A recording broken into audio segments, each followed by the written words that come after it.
If this capsule history of our progress teaches us anything, it is that man in his quest for knowledge and progress is determined and cannot be deterred. The exploration of space will go ahead, whether we join in it or not.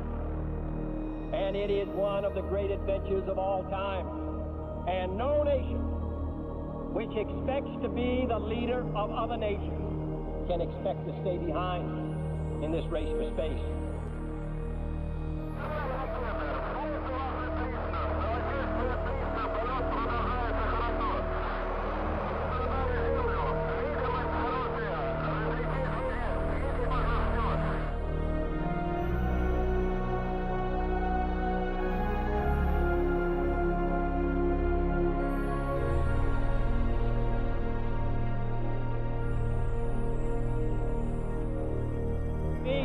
To go to the moon in this decade and do the other things, not because they are easy, but because they are hard. Welcome everyone. My name is Declan with Ecliptic Games, and today we are back on Re-Entry and Orbital Simulator. Alright, let's first, I already did the stream once, but audio, or the beginning of the stream once, but the audio was gone. Alright, so it has audio a little bit, so that's good. Alright. How we all doing today? Welcome everyone with Ecliptic. Okay. So, what we're going to start doing is the Academy. So, we've done a few streams before. We were trying to do some Project Gemini. I didn't ever do the second part of the Gemini lessons like I was supposed to. I did the first part in a live stream, and we never did the second part. So, but today we are going to do Project Mercury. This is the first capsule and inherently most easy to understand. We'll do this real quick. We'll do this and hopefully have some fun with it. So let's start with pre-launch. And let's get familiar with this capsule. I haven't played this in literally a while, so I don't really remember the Mercury capsule. But hopefully I'll be able to catch up on it as we are entering in here.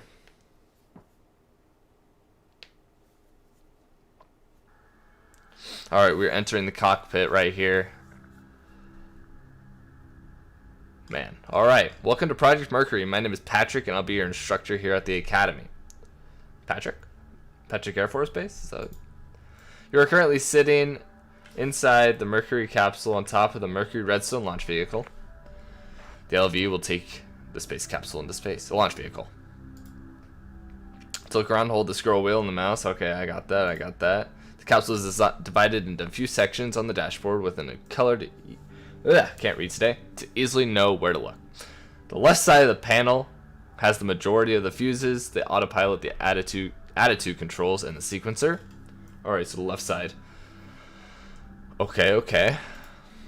The center contains the essential gauges, attitude information, earth path indicator, clocks and timers, and the periscope, a device used for manual attitude, reference, and navigation. On the right side, we have the radio controls, which I'm guessing are these. Oh, those are like cabin pressure and stuff like that. Oh yeah, right here. On the right side, we have the radio controls, the environmental control system, ECS or air conditioning, I like to think of it as. With audio switches and some other fuses, as well as the temperature gauges. The ECS environmental control system, I'm assuming, works in two separate circuits, one for pressure suit and one for the pressurized cabin. Even though the cabin is designed to sustain life, god dang, for a few days, the pressure suit is your primary life support and will give you oxygen if the cabin leaks or is depressurized. Therefore, it is vital to have the pressure suit that can provide air, keep your body cool, and provide air circulation and odor removal. Definitely, I wonder how much does it actually smell like when you're in a spacesuit, because that's a lot of layers, and especially if you're in the Florida heat. That must not be fun. But therefore, it is vital to have a pressure suit. Yeah. Let's just ensure the primary fan works. Okay, so press F8 for the air conditioning camera. Okay. You can force what fan to use by setting fan switch to number 1 and number 2. Set it to number 1. Okay, so we're using fan 1. Next, we need to connect the squib battery to the squib bus, arming the rocket's pyrotechnics. This is required to jettison and separate parts of the rocket. Press F5 for command view, and arm the squib now. Alright. Oh boy. Okay, let's arm the squib. That audio is really loud. I hope that that's not too loud for y'all. Alright. Okay, so we armed the squib batteries, so we can do that. The only power system that is not armed by the squib switch is the auto retro jettison switch. It is very sad to accidentally jettison the retro engines that are required to get you down to Earth. Extra security was added. Arm the auto retro jettison switch too. This should be on during ascent. The capsule comes with a series of batteries. Main batteries, the standby batteries, and the isolated batteries. The squibs are connected to the isolated batteries. Let's ensure the isolated batteries are working by checking that the voltage is over 28. Rotate the DC selector to the ISO and read the volts on the voltmeter. Alright. Let's, what we're doing.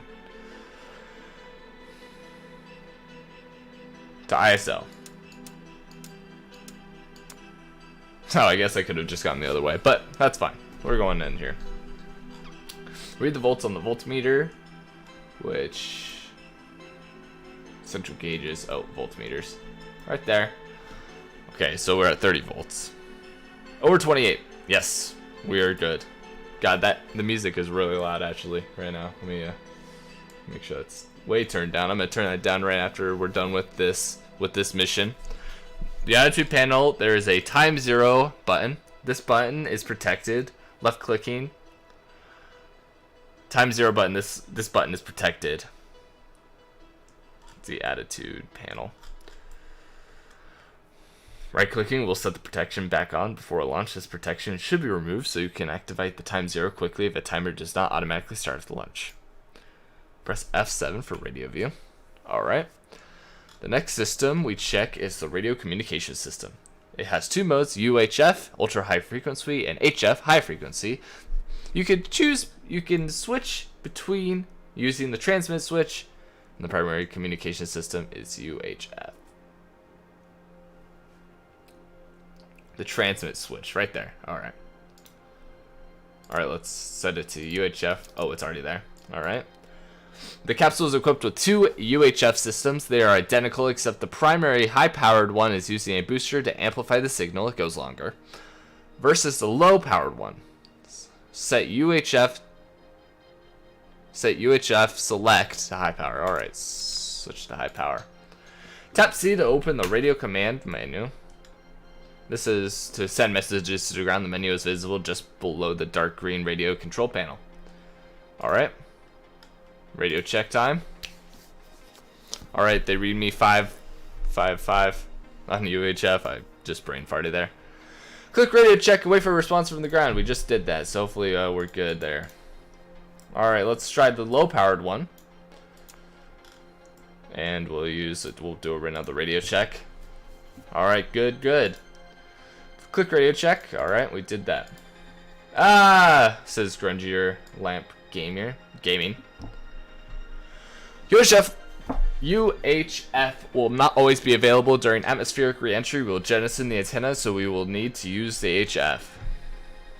Switch the radio to HF. So we're doing right now all of our radio check. Make sure all of our radio systems work in the Mercury capsule. Wait for a response from the ground. Alright, everything seems to be working so far. So, press M on the menu. Or press M to view the menu mission scratchpad. This can be used to check mission details, map, radio transcript, and even write your own custom notes. It also has many checklists that you can follow. Alright. There's a lot of systems.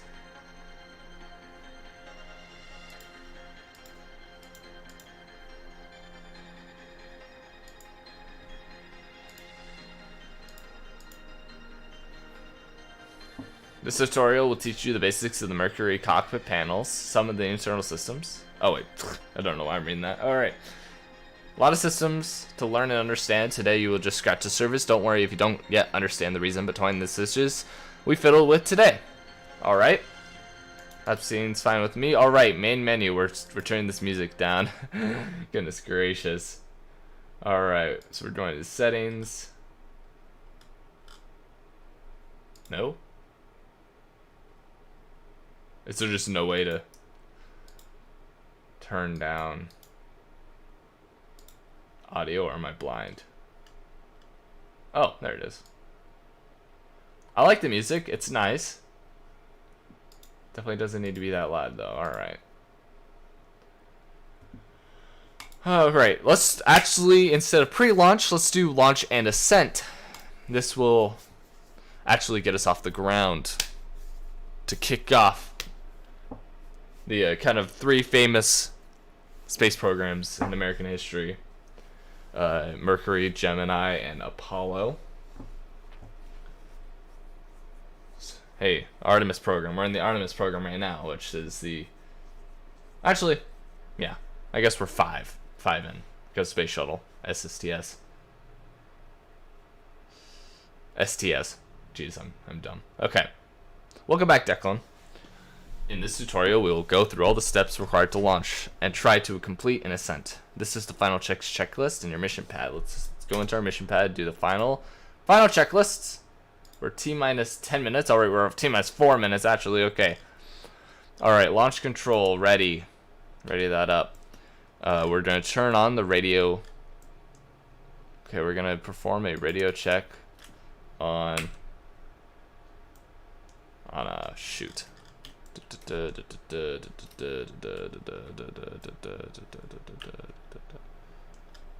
Whoops, I clicked the wrong button. Never mind. I clicked the wrong button. We're not launching. This is bad. I clicked 7 instead of F7. This is bad. Alright, we're getting out of that. Whoopsie. My bad here.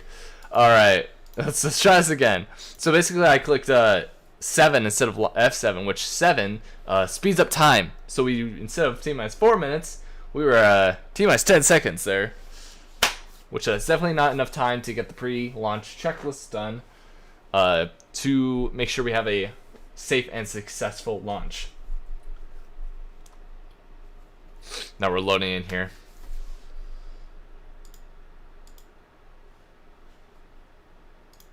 Alright, now we are at T-minus 5 minutes. Alright, now we're going to do the final checklists here. T-minus 10 minutes. I'm guessing that's what that means. Just T-minus 10 seconds would be not very good. Okay, let me click F7 instead of, you know, what I clicked earlier. What was the button for this again? I forget. Communications, that's what it was. Alright, so we're on UHF right now. Okay, we're good. We performed a radio check on UHF. Let's turn on high power and do the same. Okay, they read us on both. That wasn't selected, so we did that. Verify the time 0 button. The cover is removed. Okay, let's go. Wrong. Oh, look at that. That's Earth. Okay. Okay, let's make sure the time 0 button is removed. Find that. Where did it say that was again? Time 0. Time 0. Okay, wait. Let's make sure the cover is removed. So it would be one of these buttons if I'm making sure correctly. Did they ever show us what that... I know they told us where it was. I don't really remember exactly. Okay, DC selector. Turn that to 1. Let's go up here to the squibs. There we go. And then the ascent is an automated process. The capsule is now in a normal state, and when you ingress the capsule before a mission, before you can fly, however, you need to perform a few final steps to prepare the cockpit, as we learned in the previous lesson. First, ensure transmit is to UHF. It is. Alright, roger. During ascent, depending on the launch vehicle, you would go through different rocket stages to get to the velocity required for a mission. The squid bus is needed to be armed. They are armed. Yeah, we're good. We good. We are perfectly fine. Oh wait, is that it? Okay, we are. Launch control is good. There's the time 0 button. Ah, we found it. We found it right here. Okay, that's good to know. That's very good to know. If we didn't know that, we would not be able to do the final. We would not be able to do the final mission. All right. Well, now we are waiting for liftoff, everyone.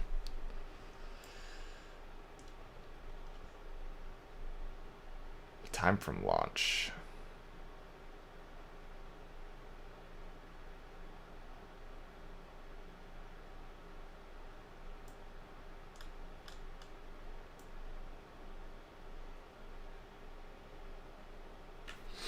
Time from launch clock. There we yeah, there we go. Retrograde time.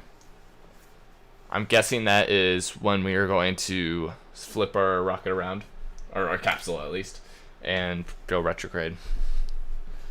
Right now we are in, hey, that's awesome. Actually, this is really cool. We are in Cape Canaveral, Florida, I am assuming.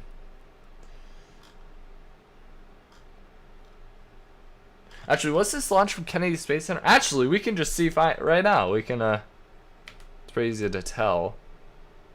Never mind, it's not really easy to tell. I'm pretty sure we're in launch. We're in a space launch complex, not a launch complex.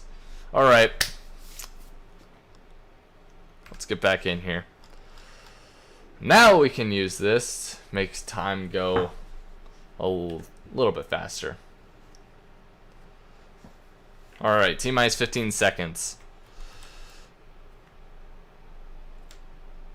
Let's make sure that our gauges are all good as we launch here.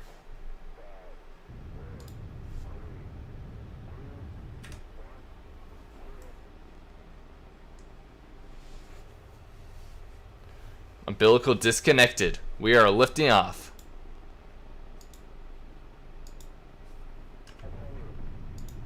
For the rest of the ascent, your primary objective is to monitor the systems. Cycle through the control fuel, G-force gauge, cabin pressure, pitch indicator, and oxygen levels. Use a window as reference 2. Cycle through the gauges quickly as often. There are a lot of instruments. These are vital for a safe ascent. The capsule has 2 fuel tanks, one for autopilot and one for another manual control. The fuel quantity indicators should stay at 100%.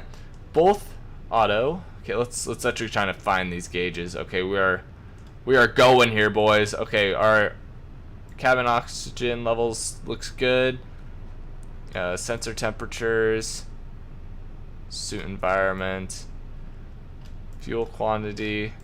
That's our volts. All right, our time from launch, everything like that. Time to retrograde is it's all working. I think I found the fuel.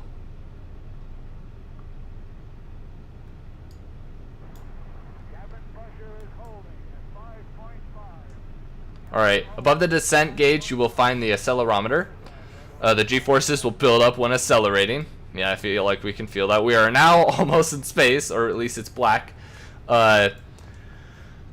G-forces will build up while accelerating. This will usually climb to 5 or 6 in a normal ascent. We are right now at around 2 and 2. Yeah, 2. 1, 2. Yeah. Or 2.5. That's why we're less, because we're doing suborbital. The cabin is now fully pressurized with pure oxygen. This will bleed off over time. Pure oxygen, that's not a good idea, alright? But ensure this is decreasing and stabilizing at 5.5 psi during the ascent. The environmental control system will maintain 5.5. Alright. 5.5. Something like that. Oh yeah, right there.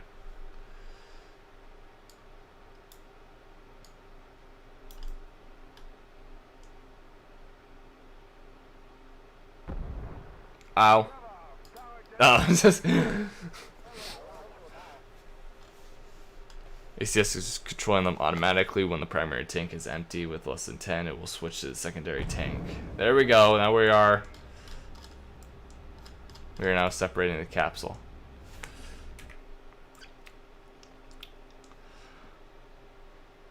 When the primary tank is less than 10, it will switch to the secondary tank. Ensure the oxygen levels are 100%.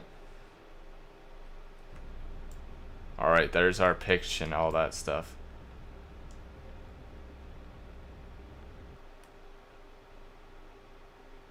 Okay, basically if our oxygen levels aren't at 100%, be like, okay, yeah, we're out of here, we're boarding. A healthy battery shows 24 volts. Cycle through the batteries and to ensure that they are all above 24.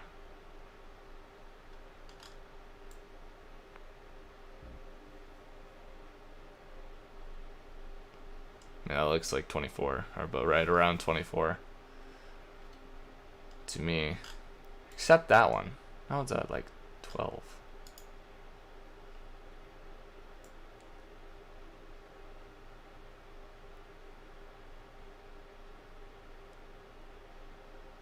Altitude, yeah, we're at 100,000 feet.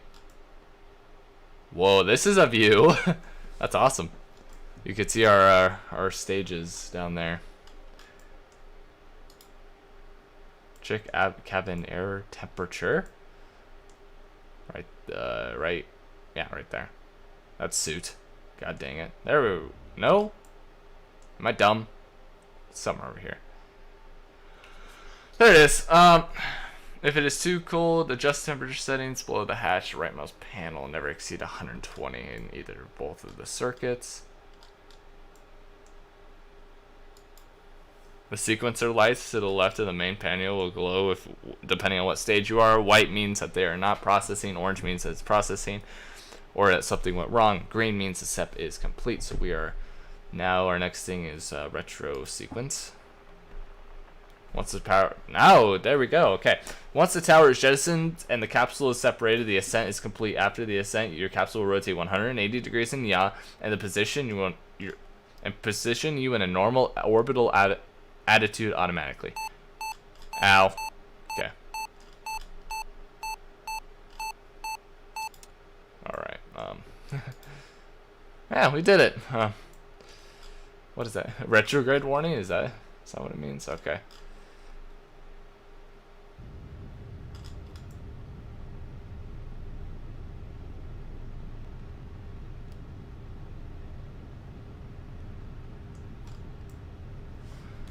Let's continue playing here for a second. Alright, fire retrograde.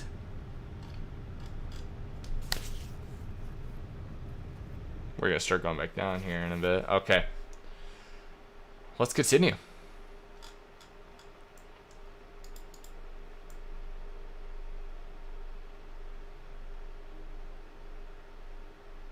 Alright.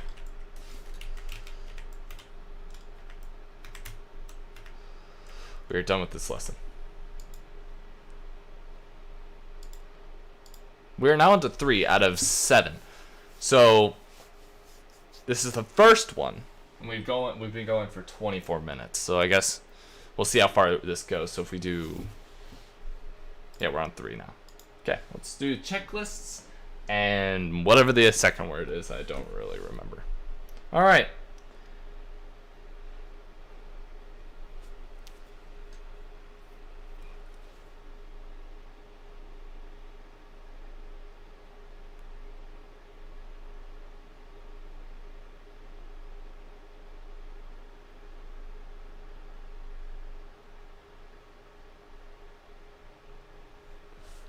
Welcome to the Atlas rocket. This is a much larger launch vehicle than the Redstone. It has enough thrust and propellant to take you into orbit around Earth.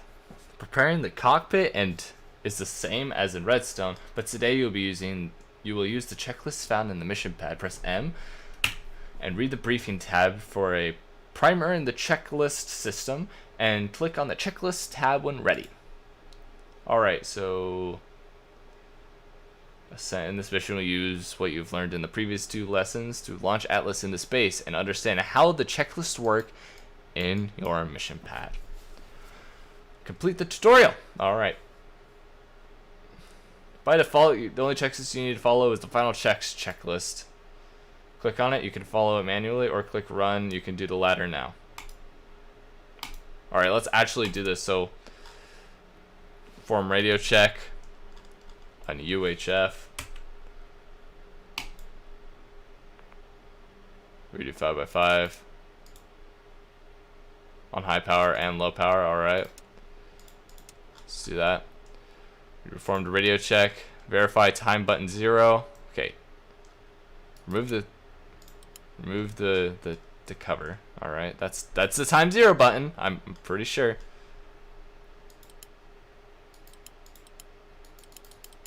Okay. The DC selector is at 1. There we go. And then both of our squib batteries. There we go. We did it. By default, the checklist will auto proceed feature, by default, the checklist auto proceed feature is on. Toggle in realism settings. If you run a checklist, a highlighter will walk you through the checklist. It'll automatically proceed you to the next step, and if the switch is in the correct position, complete the checklist. Okay, we already did that. Nice.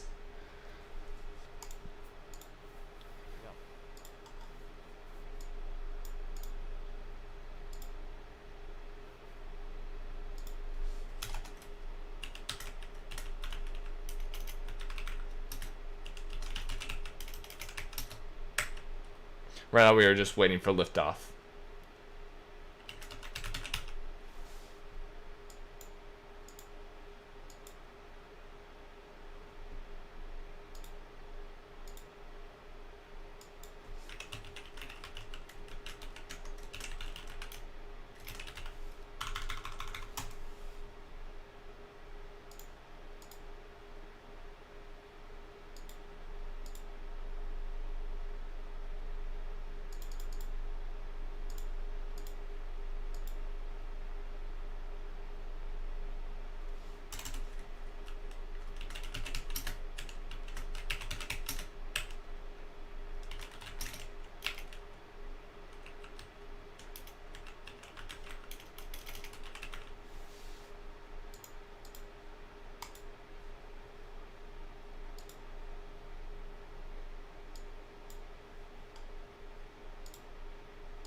Alright.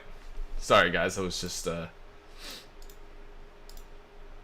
got logged out of my Twitter for some reason. Okay.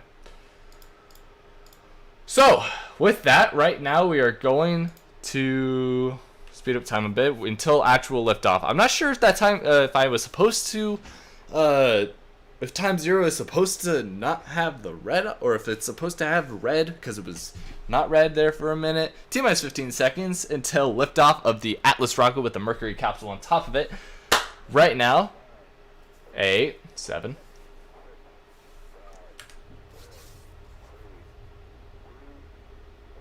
Big boy fire. Umbilical disconnected. God dang it. It takes so long for that thing to go. It makes me nervous every time. A little bumpy along about here. Roger. Stand by for 20 seconds. Roger. 2, 1, mark.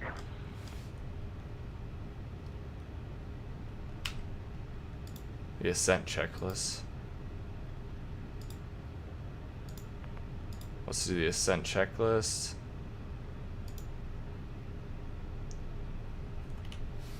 Okay.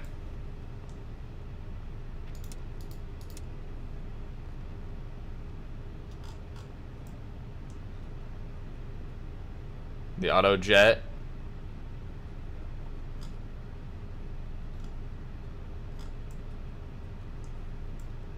Let's make sure that was right. Okay, and then the retrojet.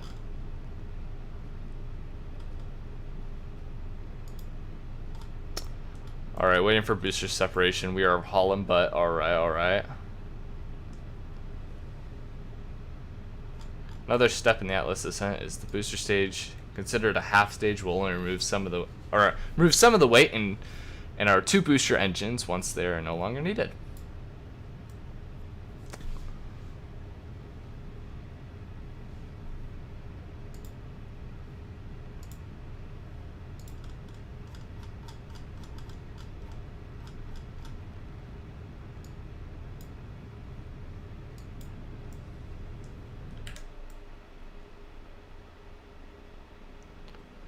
You can see the Cape there, the rest of Florida.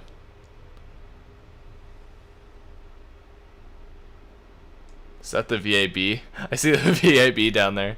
Is that what that's trying to be? Yeah, I think so. Okay. We are going.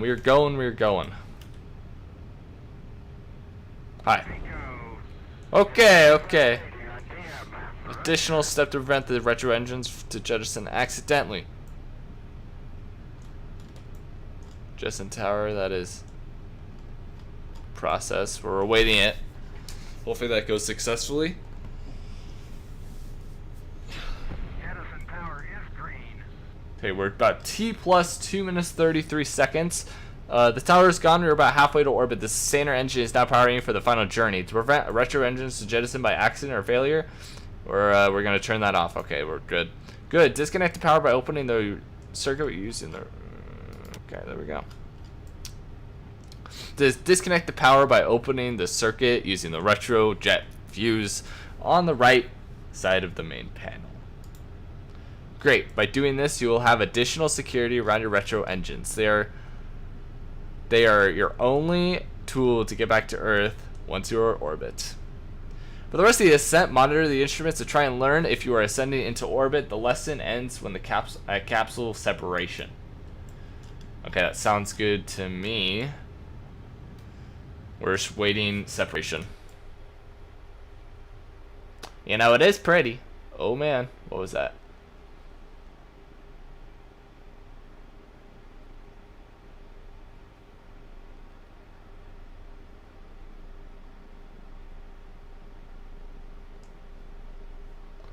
Okay. Are we going? We're going? Okay, we're almost... This is an interesting gauge. 90 and 90 and then 100 and 180. Okay. Our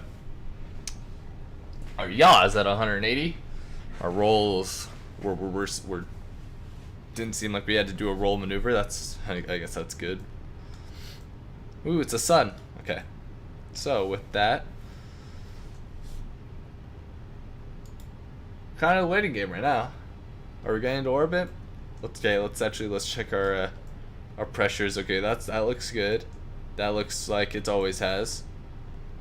Okay, that's fine. Good. Good.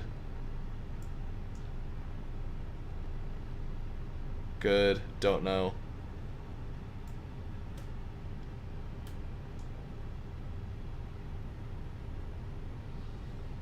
That seems to be fine. Oh yeah, it's 5.5. Yeah, it's 5.5. That's holding. That's good. I'm not necessarily sure about this one.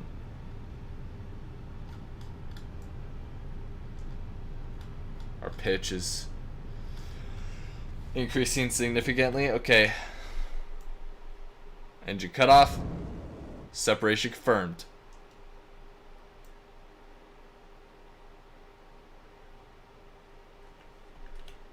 We won't learn about RCS yet, but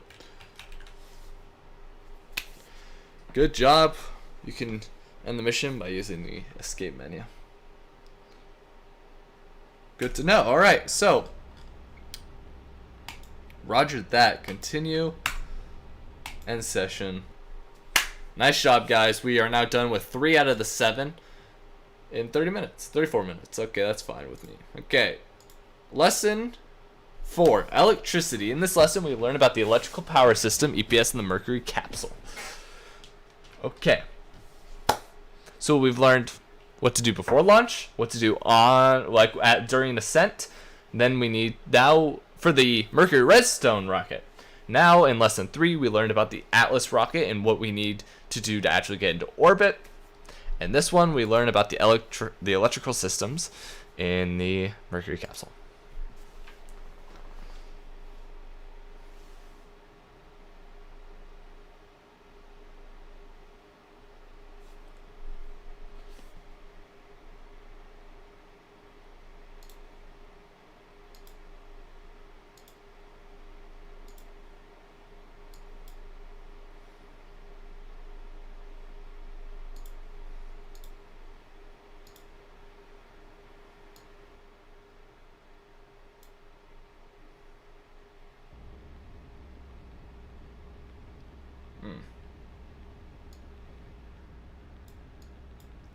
Alright, welcome to the electricity lesson.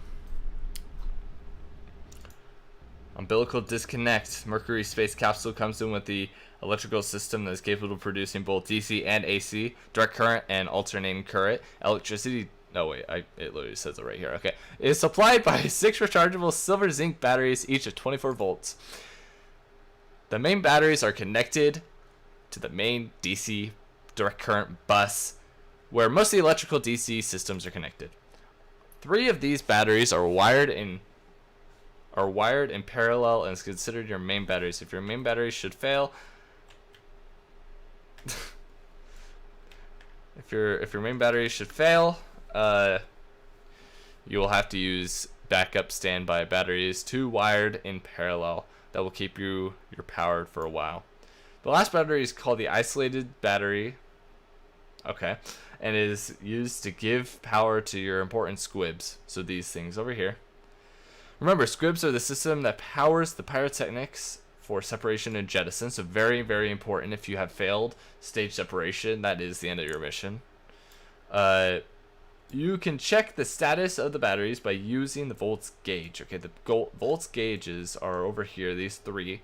Those are the DC currents, and this is the AC current, I'm guessing. By rotating the knob below, you can switch between each of the batteries. For example, you can set standby 1 to see the status of standby battery 1. Okay, so standby battery 1, that's how it is. All of them should be at 24, right? Okay, above 24, okay. Standby battery 1. Oh, this is the main. Wait a minute. 4. Okay, okay, you can see it. It says standby battery 1, 2, and then isolated battery. Those are your mains, standby, and isolated, okay? You can set it to standby 1 to see the status of standby battery 1. Low voltage on one of the batteries is a good indication something's wrong with it. Well, that's not good then. At all. Oh wait, voltage. Low voltage. We're good. We're good. No power is going through. I forgot. Bad engineering terminology by myself. Okay. So we're good on the volts. If this happens, it's a good idea to switch over to standby batteries for safety. Now we actually get amperage. This is done by setting the standby battery switch to 1. It will connect the standby batteries to the DC main bus. When you are on standby, when you're on the standby batteries, you need to conserve power. This is done by shutting down the systems you don't need, like blood check, ASCS, and the lights. Use T to turn on the flashlight, etc. It is an important fact that all modes that operate the 2 RCS systems are based on DC power except manual propulsion, manual mode. It is, if you are having issues with your electrical system, you use this to control the capsule. If you are having issues with the standby batteries as well, seeing low voltage on one of the batteries, you will have to use one final option to connect to the isolated battery on your main bus. This is done by setting the ISO to standby. Again, if you turn off all systems, you don't need to keep you alive. Do use the ammeter with 2 M's, that's kind of interesting. To see how much power you are consuming. The ammeter. Is that this one? Okay, I'm using my brain. Okay. You should avoid using isolated battery this way at all costs. If you have to, wait until you are preparing for re-entry. Hey, that's the name of the game, LOL. Okay.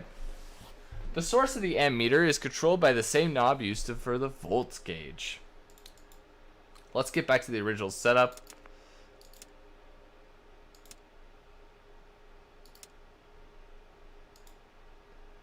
By going to norm. That shows we don't need to be controlling that at all. The ASCS and the fans require AC alternating current electricity. AC is generated from DC by using inverters. We have one AC inverter that provides 250 volts at 400 Hertz to the ASCS system, one AC connector that provides 150 volts for the fans, and one final standby inverter that can provide 250 volts for either of the ASCS or the fans. Okay, so we have one system. and one standby, one final standby one. You can check the status of the AC system by using the AC volts gauge. Okay, so there we go, right there. You can rotate the AC knob to see the status of each inverter. Okay, that's, I'm guessing, fans, standby, ASCS, 150, 250. If one of the inverters goes down, use the standby inverter will kick in and illuminate the standby AC auto light. Which that's right there. You can control the AC bus to use for the ASCS by performing the ASCS AC bus to either standby, off, or norm. Keep it at norm. Alright. Hey, that's what we were controlling earlier. Okay. So that controls the alternating current buses. You can also control what AC bus to use for the fans by selecting the fan's AC bus to either standby, off, or norm. Keep it at norm. So that one controls the ASCS AC bus, and this one controls the fans.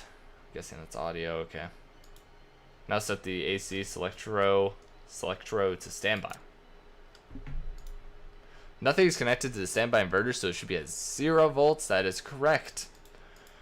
Now use the fan's AC bus to switch to standby. Okay, now we're at the standby AC bus. Notice that the fans are now powered by the standby inverter. You can use the same by the ASCS. The standby inverter can power both the ASCS and the fans, but do not overload the system. Shut down all systems that are not critical for the ASCS. Switch that back to norm. And now you can also set this one back to norm. It's already there. Alright. Now let's talk about the main power consumption. So this entire panel here is what this entire lesson has been about. Going through the buses, the inverters, the volts, standby batteries, isolated batteries, all that stuff. Let's finish by talking about power consumption. Make sure the ammeter is set to main. So we're switching back to the main batteries. Power consumption should always be on your mind. As mentioned, the power consumption as your system can be read on the ammeter. Okay. Our amps right now are at 40. Around 40, about 37. Okay, you try to set the ASCS AC meter to off and notice the impact on the A meter. Okay, so our amperage actually goes down. The maneuver switch on the lower left side of the panel, the other side, is used to turn off the gyros. Setting this to off will also reduce your power consumption. Check the A meter. Alright, so it goes down even more. But we can actually... yeah, just a little bit. Alright. That could be critical, though. Each fuse switch got 3 positions, 1 off, and 2 each system connected to a fuse. Got a primary fuse, 1, and a backup fuse. Locate the highlighted programmer fuse and set it to off, middle position. If a system is not working, ensure that the fuse is set to 1. If the system is still not functioning, set it to 2, and if the system is still having issues, then it could be something else, or that both fuses have broke.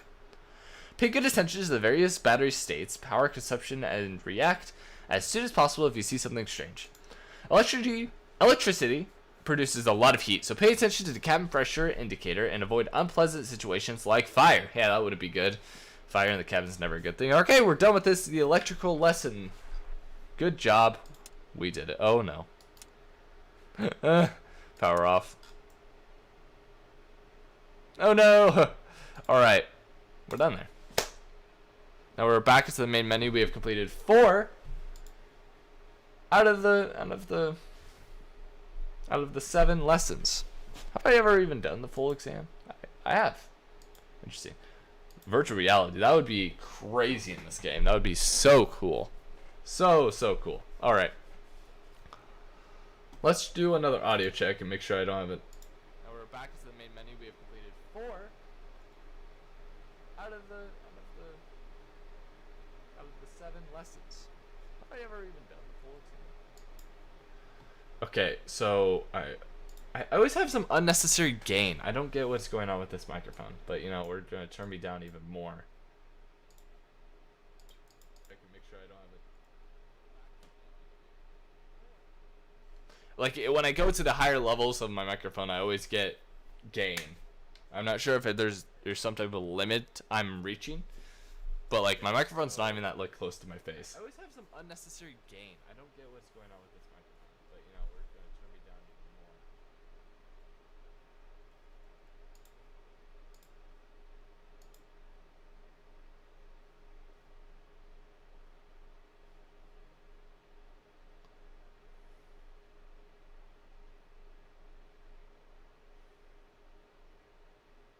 That's very interesting when I'm directly at my microphone. So what system do I have wrong on here?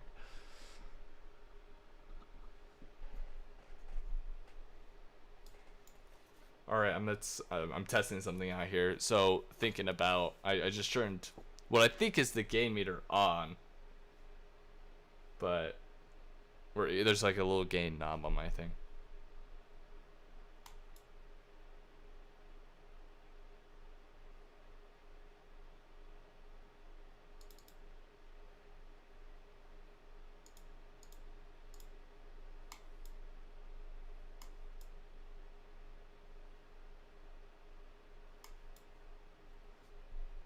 Okay. All right, I just listened back. Okay, I think I just have to have myself quiet. That's interesting. All right. Let me turn back the audio on. And let's do number 5. Attitude control. So that's what I'm guessing is the RCS. Yep, there it is. All right.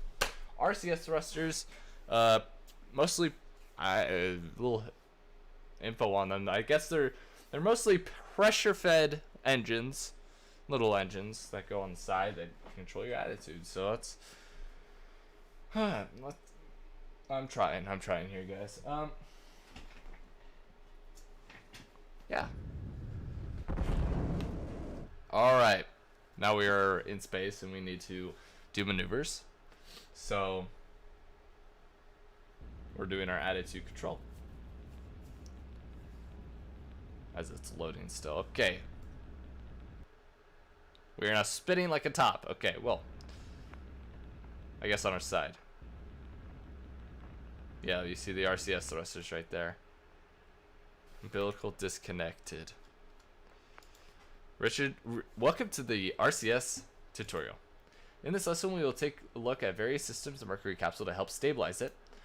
The Mercury space capsule comes equipped with a few systems that keep it stable to control its attitude. To do this, it needs to know where the Earth's horizon is.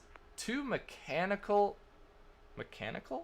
components called the horizon scanners detect this. Earth emits a lot of radiation. Space does not. These scanners detect where a sudden drop of radiation happens. When the scanner goes from the threshold between Earth and space, one horizon scanner is used for pitch and the other is for roll.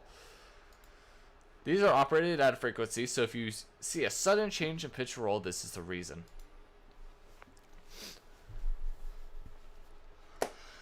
The capsule comes with 3 gyroscopes that indicates the attitude and 3 accelerometers for rate indication. This could be slaved to the horizon scanner to get relative data on the Earth's horizon.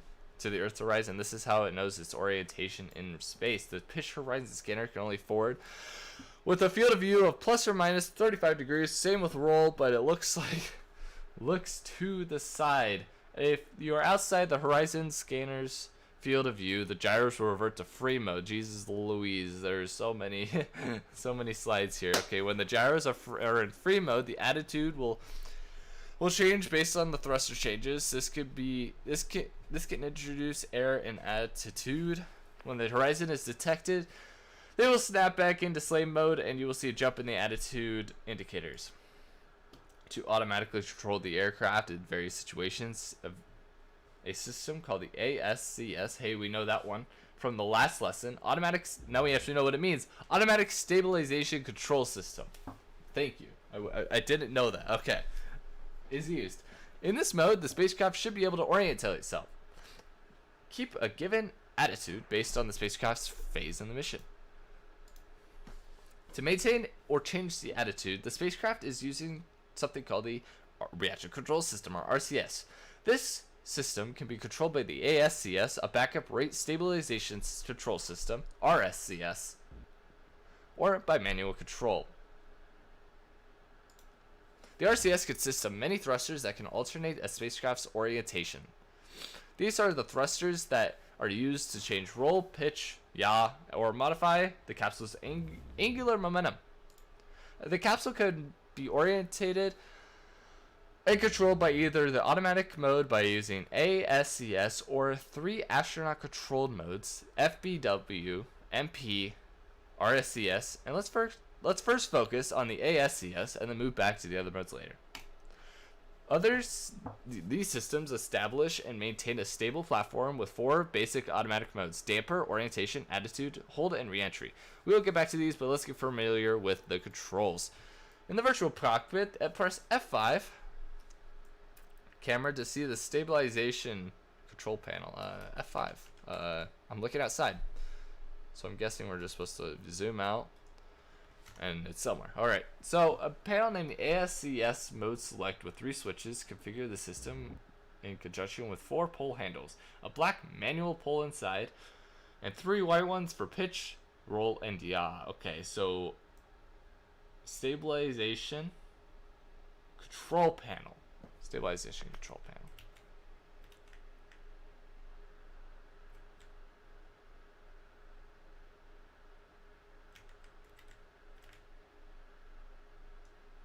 Okay, so I'm tripping out here. Okay, so ACS mode select. What did I say? ACS mode select.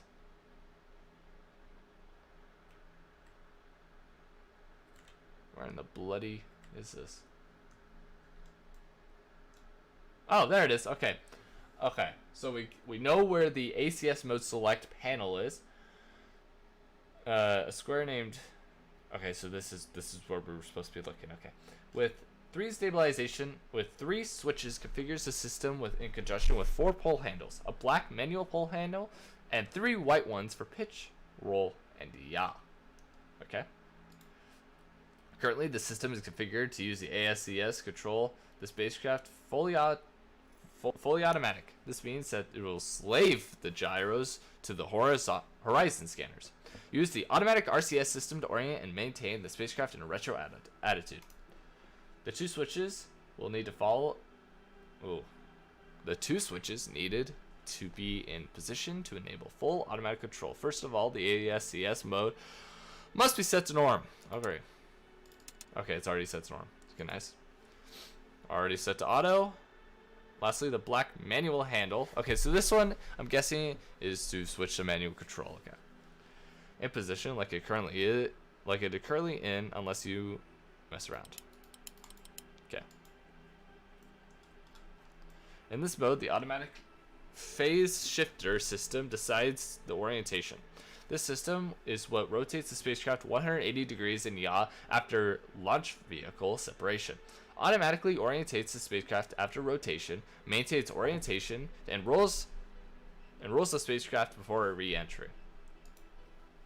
There are 2 RCS systems, one for automatic control called System A and one for manual control called System B.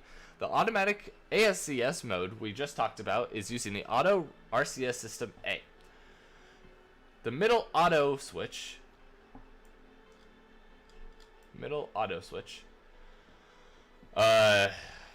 decides which RCS system to use. System A uses 2 thruster settings, either low or high. System B is variable thruster strength based on how far you push the stick. What do I have like a crosshair? I don't remember ever having this. Okay. Each of the RCS systems has their own fuel tank indicated by the control fuel gauge. Control fuel gauge. There it is. Left is auto and the right is manual. A low fuel warning light will be visible if one of the tanks is below 25%. If ASCS fails or you need to manually take control of the automatic RCS system, you could use the fly-by-wire FBW mode. This enables you to use your stick to control the attitude. In this mode, you could either fire the low thrusts or high thrust on how far you push the stick. By using the keyboard, you can only fire the low thrusters manually. Let's try this mode. Okay, so in this mode, you can either fire the low thrust or high thrust. So like a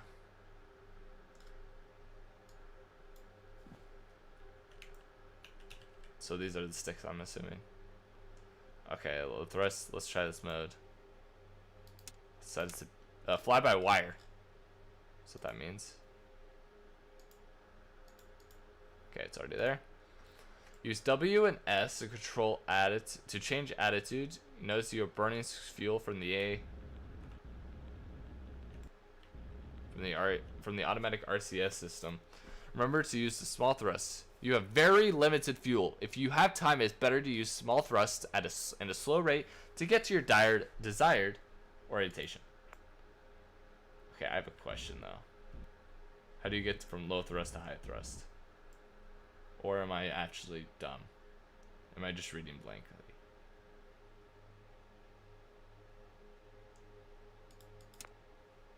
You get these. If you want the spacecraft to stand still, select this mode.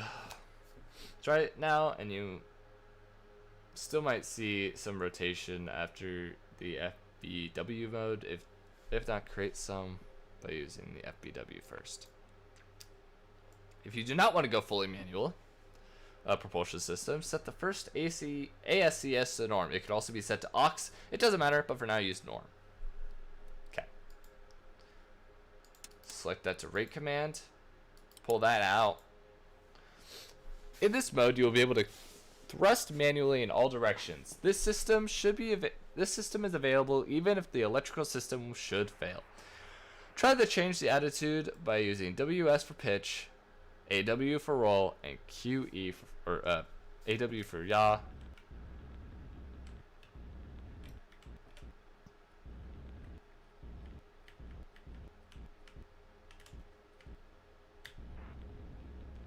Just send us into an uncontrolled spin.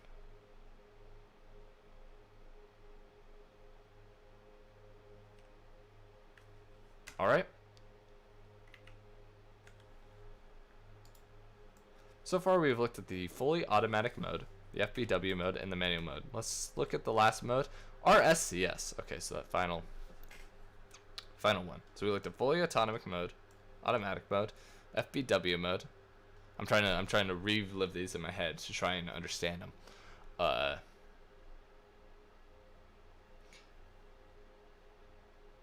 Looked at the fully automatic mode. I guess it's just all. Okay, the RSCS mode is a semi-automatic mode that enables you to change attitude using the stick. But if the stick is centered, it will stop any rate momentum down to 3 degrees a second. To use the RSCS mode, first set the mode switch to norm. Put the center one to rate command. Okay, that was already there. Whoops. Okay. And push that back in so we are in a semi-automatic mode. Use W and S to change attitude. Notice you are burning fuel from both of the manual and automatic RCS systems. Okay, sounds good for me. Also, notice you stop any movement when you don't give any input. Okay, so it's like, or on the outside, is it having a... Yep. So basically, it just stabilizes you out by pushing in the other direction to slow your momentum down, because in space, there's nothing to slow you down other than that other thruster. If we just continue doing this forever, we would just continue spinning. We would just continue spinning forever. So that's keep you stabilized, I'm guessing. And if we were in the other mode, we would just continue spinning forever. Okay.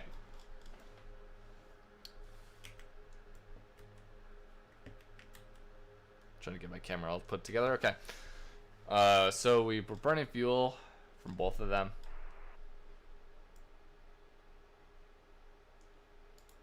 Now let's go back to full ASCS mode. Set mode, switch to norm. Okay, we're back. We're already there. Shoot. What did I click here? I clicked it through it.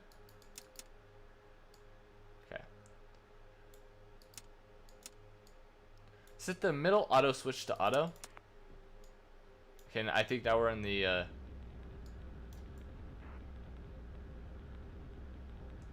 combine manual and ASCS mode. To do this, you will still need the mode switch in the norm position and the auto switch in the auto position. Pull that out, so we're not. It's now we're in like the both manual and automatic modes. The capsule will still be in fully automatic mode, but if you pull out of any switch, I'm yawning over here. If you pull out of any of the pitch, yaw, and or roll handles, that select axis will be in the manual mode. This is good for letting the ASCS control one or two axes and you the other. Let's try to pull pitch now. Roger. There are more configurations available, but these are the ones you really need to understand. The others are something for you to get creative after learning the basics. To sum up, the ASCS is the autopilot. Attitude is defined by gyros and horizontal scanners. RSCS is a system that fires thrusters and is made up by two systems, A and B. A is automatic, B is manual. They can be combined. RCS is controlled by autopilot, manually by fly-by-wire. RSCS or MP. I know this is an advanced lesson, but it's important to understand how to control the capsule. I would recommend checking the RCS chapter in the Mercury flight manual too. All right. Man, that was a lot of talking in that lesson, man. A lot of talking. So we learned about the automatic systems, the ASCSs, all that stuff. Okay, now we are on to lesson number 5. I probably need more water. All right. Attitude control. Okay, we just did that one. Staying alive. Oh. Okay, that was awful. But doing CPR, you need to do it like 100 beats per minute or sing "Staying Alive." So it's good to know what staying alive is. Okay. In this lesson, you'll look at the environmental control system responsible for maintaining temperature, give you oxygen and water. So much talking, so much reading. It's good to know this stuff though. It really teaches you a lot of how much work goes into becoming an astronaut for one of these. Geez, especially you need to know all the systems, or you need to understand the systems if you're going to fly.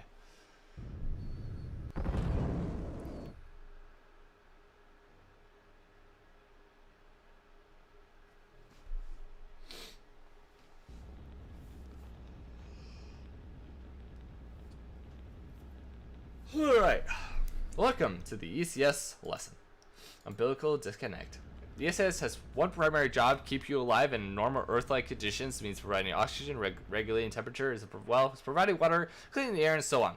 The oxygen is supplied at 5.5 psi in the cabin. So what we heard earlier was over the net. What they were talking about, 5.5 psi in the cabin, has two circuits, one through the cabin, one through the suit. At the launch pad, the cabin is filled with pure oxygen at 16 psi. This bleeds off by the atmospheric pressure during descent. Temperature is regulated by coolers. The amount of equipment and the small scale of the capsule requires coolers to be set at, or to be kept at to keep a set temperature. Temperature can be regulated using the knobs below the hatch. Okay, so coolers.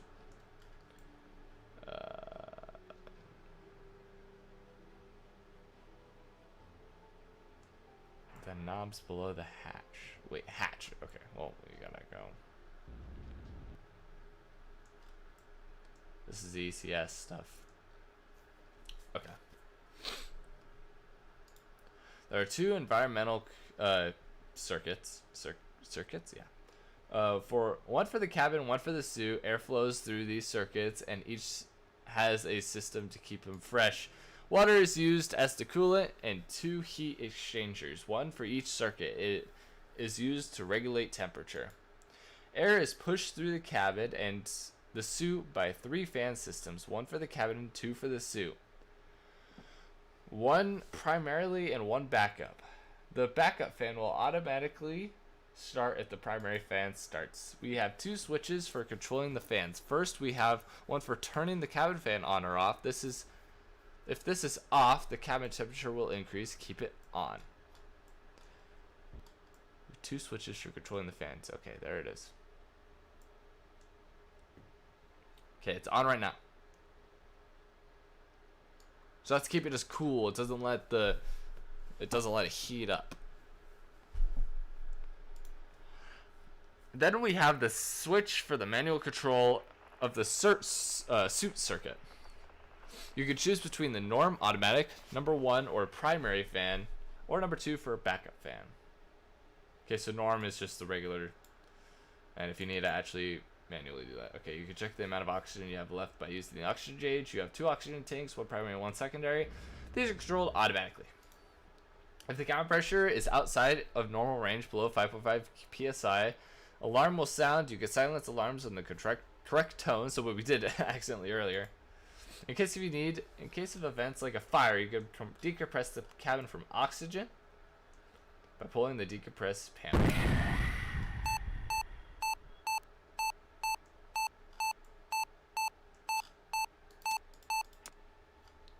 Alright, we're just dying up here real quick. Okay. Roger. The cabin pressure is rapidly decreasing, and an alarm will sound. Silence it by selecting the correct alarm mute switch. Okay, we did that.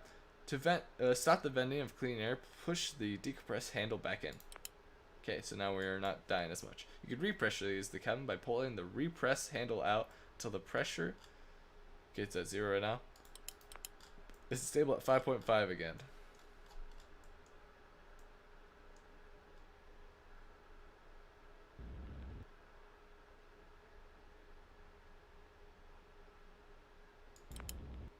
Okay, around there.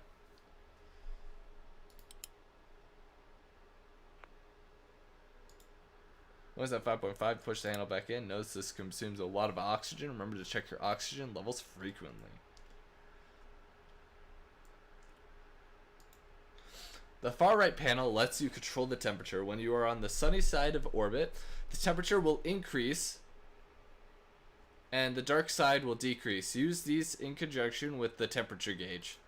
Electric components produce heat too, so it is important to pay attention to various indicators you have. It is vital to learn about the normal ECS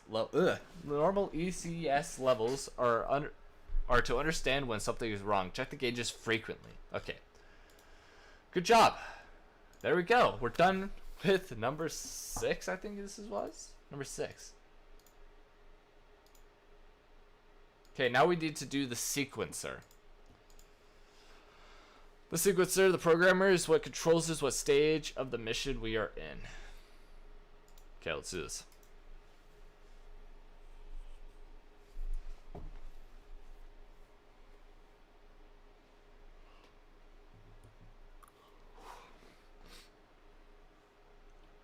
Only about an hour and 10 minutes into this, we're already almost done with the Mercury.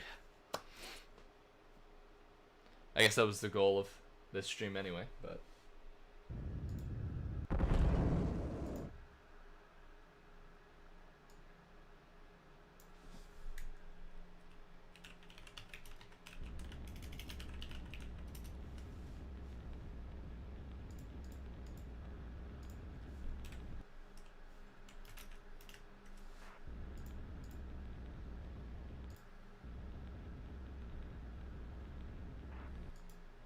Alright, we are now in the sequencer lesson.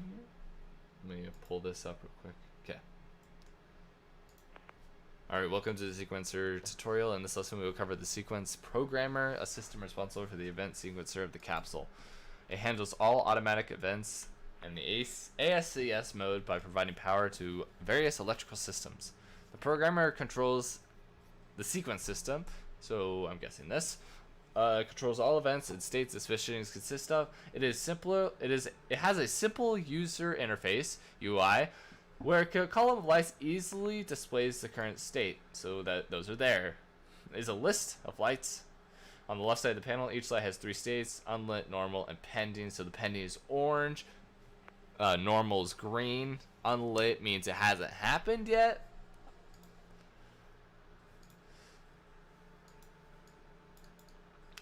Jettison tower indicates that the tower is about to be jettisoned. It will illuminate red a few seconds before jettison, and light will turn to green if jettison was okay. Capsule separation will illuminate red for a few seconds before capsule switch separation from the launch vehicle, and will turn green when separation is okay. Retro sequencing will turn red and when the retro system has started, and green when it's completed. If the start time, it has started if the time to retro timer reaches 0, or the execute button next to the light is pressed. Retrograde is what enables you to fire the retro engines for re-entry. The retro delay will switch in norm means to retro fire sequence to start 30 seconds after retro sequence elimination or instantly. Retro attitude, I'm guessing, is required for automatic retro fire. It will not fire automatically if the capsule is outside the range of retro attitude. It is important as burning the retro engines in the wrong direction might make it impossible to get back to Earth. Red is outside the correct attitude. Green is inside the correct attitude. The retro attitude switch can be a bypass for the retro attitude requirement. Fire retro will be red 10 seconds before the retro engines are fired, or manually by pressing the button next to the light. It'll be green when fire retro is complete. On the other side of the panel, the retro warn tone will indicate that the retros are about to start. Cancel if something is wrong. 60 seconds after retro fire, the retro engines will be jettisoned. Retro jet will be red 2 seconds before jettison and green if jettison was alright. After retro jettison, place the attitude select switch to re-entry so ASCS can position the capsule to the re-entry attitude automatically. 0.05 Gs will illuminate when deceleration. Yo, Brendog and Shap. How y'all doing? Okay. ASCS will set the capsule into a roll for a more stable re-entry. Drogue can be manually deployed by pressing the button next to the drogue indicator, which is over here, I'm presuming. Yeah, it's over here. Drogue? There it is. Okay. Drogue indicator. Snorkel will let outside air enter the cabin and set the O2 emergency. Mod me? You are modded. Or I guess I should mod the Shap, shouldn't I? There we go. Snorkel will let outside air enter the cabin and set the O2 emer mode on. A tone and indicator will indicate this. Main will deploy the main chutes. You will manually deploy this by using the button next to the indicator. This accounts for reserve if main fails. Landing bag will illuminate when the landing bag is extended, making the capsule ready for impact and landing. A switch next to the button in auto will deploy automatically 5 seconds after the main chute, or instantly at main. Okay. Rescue. Is that what even is that? Oh, it's someone dabbing. Okay. So it is deployed at splashdown or instantly. A set of fuses gives you more control too. Look at the description of them to learn what they do. For the programmer to be in operation, ensure the fuse is set to 1 or 2. That's the tutorial. Alright guys, so we've finished all the tutorials. We are now on to the exam. So we're on to the full mission here, guys. I'm pretty sure they don't give you what to do. So we're doing this. Why don't you just restream to YouTube and Twitch? I don't know. I guess you could do that if you're not partnered, right? So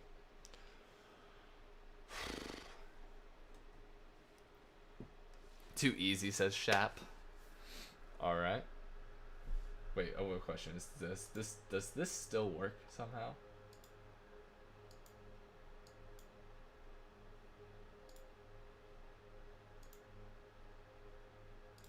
No, it doesn't. Okay. So right now we are onto the full mission lesson. This will take you into suborbital flight with a retrograde burn and splashdown in the Atlantic Ocean. It is important to first check the mission pad after your ingress into the cockpit. Do this now. Okay, so mission plan. Mission pad? Okay.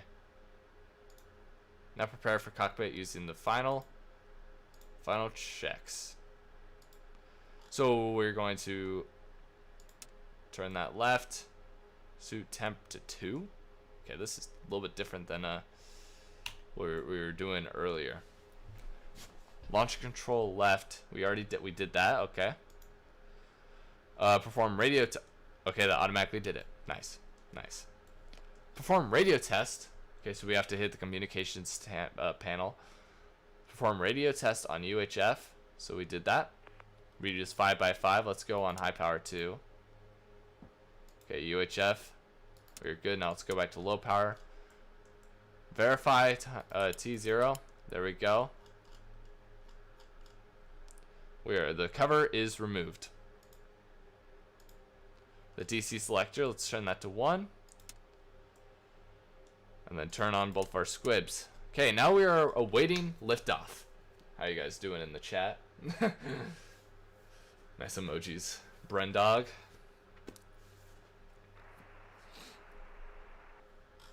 Use time scale if we would like to. Okay. Whoa, very dark. See all the launch pads? Is it like a morning? The heck is going on out here? Okay. We are now T-minus 15 seconds to launch, everyone. Let's keep an eye on the gauges. That's what we're gonna need to do here.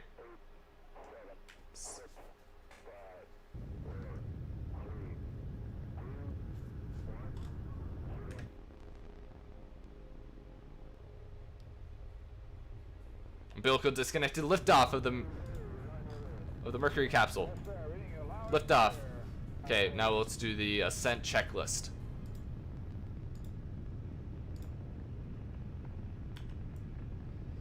Okay, the auto jet, turn that to right. Oh wait, keep that one on. Retrojet, turn that to false. Right? Okay, we did it. Waiting for launch vehicle separation.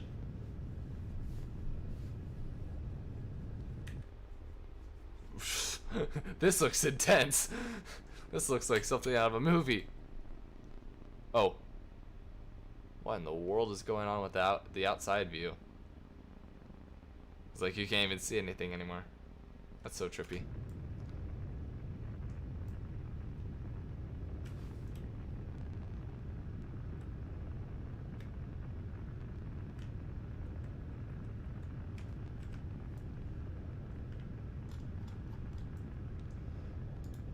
Okay, we did everything like that. So we are just playing a waiting game right now until we are in suborbital.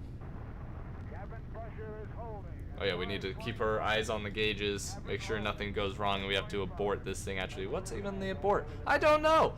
I would. Abort. Is that what you click? No, that's not a button. Press regular. Let's see, what's the abort button? That's probably a good thing to know, right? Okay, whatever. We're not doing anything here. Wait.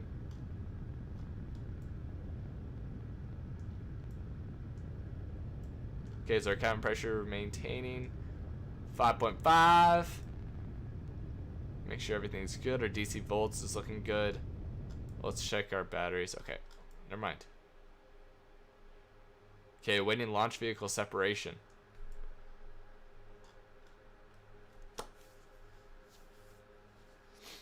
Did we ever jettison the tower, or are we not there yet? I don't think we're there yet. Yaw's at 108 degrees. Everything's looking good so far. There we go. There's the jettison of the tower.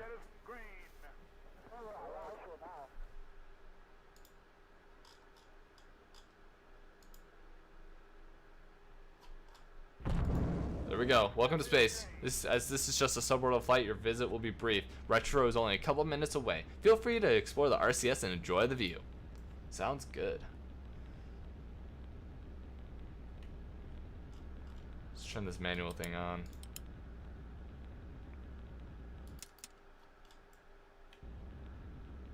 Where we can actually control it here. Okay, let's look at the Earth. Oh, it was night. That makes more sense. This is pretty.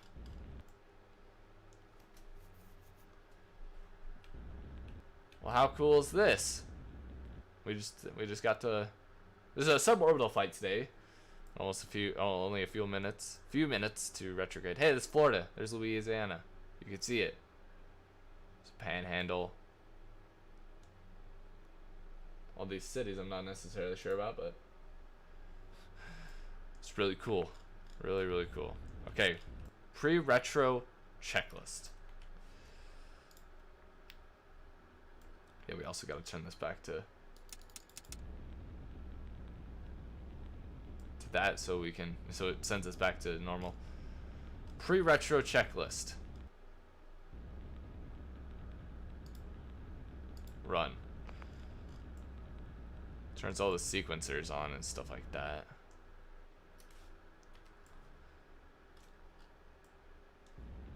I don't remember if they ever showed us these buttons. I think if I literally just do that, it'll automatically do it. Okay. Oh, okay. This is what this meant by earlier.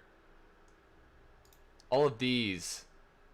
Okay, I didn't even see this over here. So that is where all of our sequencer buttons are. Jeez, I'm dumb. I thought it meant this one right here. We are awaiting ignition of retrograde engines. Oh?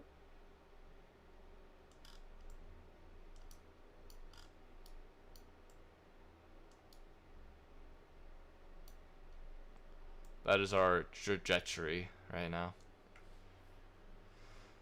We're just going into the ocean. You can see Florida's coast right there. What does F2? No, nothing? Okay. Okay. That's alright. That's alright. That's supposed to happen. Okay. Okay, re-entry checklist. Let's do this. Run. Okay. The auto jet. Let's turn the retro back to true. The emergency retro jet. Okay.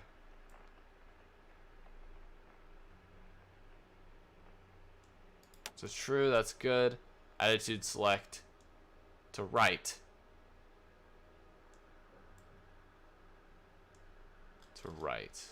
Okay, attitude select. Wait, let's see. Attitude select. Oh. Right there. We're good.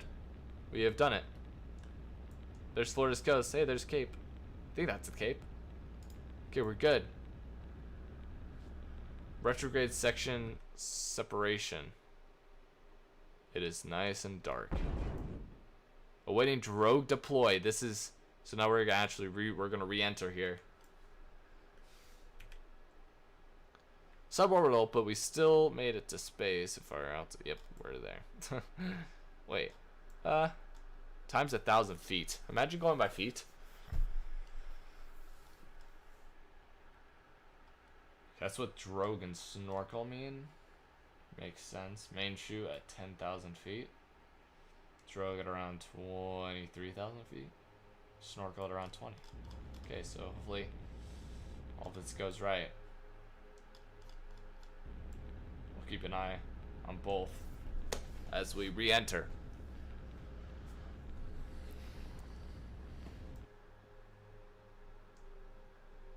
Everything looks good so far. You can see Earth again. There's Florida. I'm assuming if we're retrograde, that should be Florida.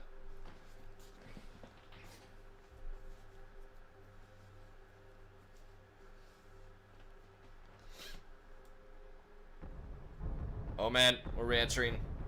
Smack that atmosphere real hard. Okay. We're now re-entering. Look at all that plasma.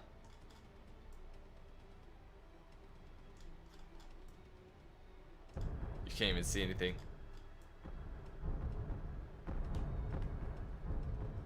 Oh my god.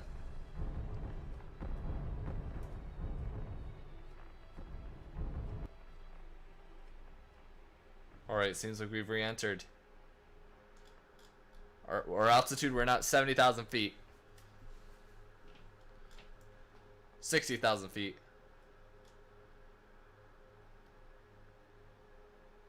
Slowing down because we're re-entering, got that air resistance. 50,000 feet.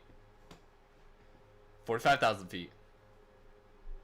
We're not 42,000 feet. That's the same height that the Starship SN8 went to in test flight on December 9th, I think. We are not 35,000 feet. We are now around 12,000 feet away from the drogue chute. Snorkel chute. Yeah, drogue chute. Okay, let's see. Also, is it randomly day now? It's day. Okay, whatever. We're awaiting drogue chute deployment. We are now at drogue chute deployment. The drogue is out. The drogue chute has been released. We're now waiting on the main parachutes.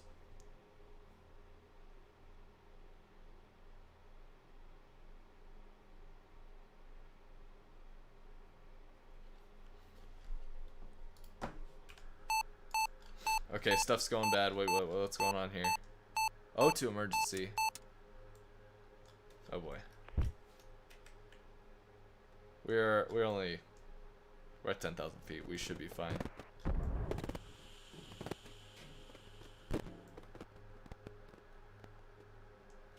Should I decompress the cabin? What's our what's going on here? Our pressure is still good.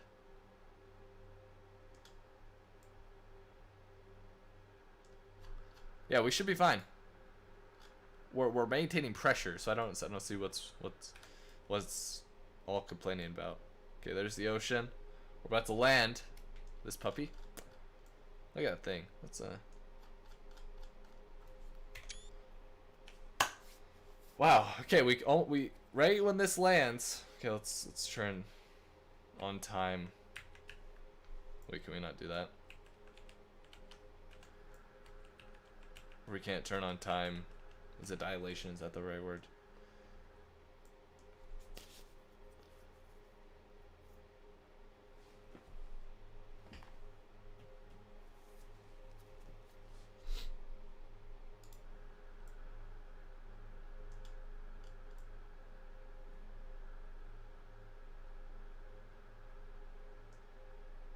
We're around 5,000 feet from.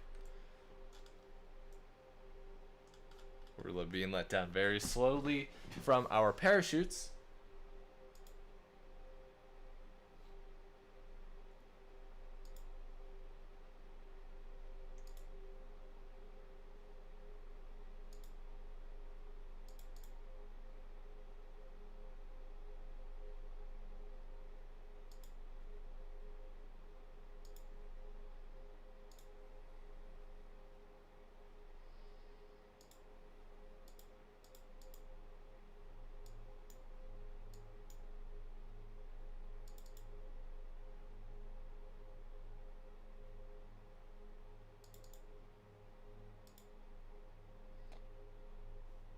Or just a waiting game right here.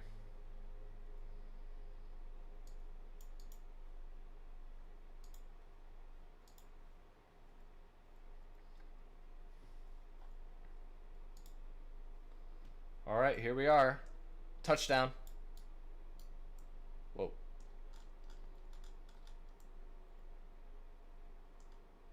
Touchdown.